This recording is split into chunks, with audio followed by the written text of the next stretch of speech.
Avvalgi efirlarimizda xorijdagi yosh vatandoshlarimiz uchun Anor loyihasi doirasida oromgoh ish boshlagani haqida xabar bergan edik. Yangi O'zbekiston oromgohidagi jarayonlar yanada qizg'in davom etyapti. Bolalarning navbatdagi ijodiy mashg'ulotlari va taassurotlari haqida Robiyaxon Asrorova reportaj tayyorladi. Anor loyihasi xorijda voyaga yetayotgan yosh vatandoshlarni bir maskanda jamlab, ularning o'zaro do'stligi, ona tiliga hurmati va milliy qadriyatlarga sadoqatini mustahkamlashga xizmat qilmoqda. Mutaxassislar fikricha, bu kabi tashabbuslar dunyoning turli nuqtalarida yashayotgan o'zbek farzandlarining tarixiy vatani bilan aloqalarini yanada mustahkamlashda muhim o'rin tutadi.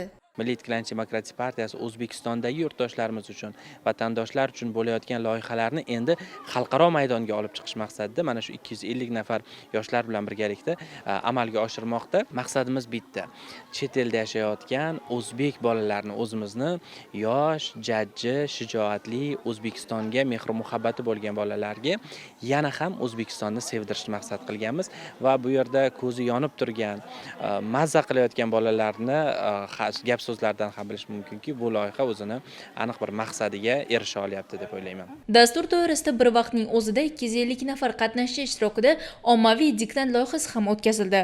Mazkur loyiha chet elda istiqomat qilayotgan yosh vatandoshlarning davlat tili bo'yicha savodxonligini oshirish, ularda ona tiliga mehr va hurmat tuyg'usini mustahkamlash, shuningdek, o'zbek tilida erkin va savodli yozish ko'nikmalarini rivojlantirishga xizmat qiladi. Men Koreyadan keldim. Bu oromgoh qiziqarli va chiroyli. Men katta bo'lsam, O'zbekistonga qaytib, Koreyada o'rgangan narsalarimga o'zbekistonliklarga o'rgatib, undan ham Koreyadagilarga O'zbekiston tilini o'rgatishga harakat qilaman. Anor loyihasi bo'yicha Qozog'istondan bu lagerga keldim.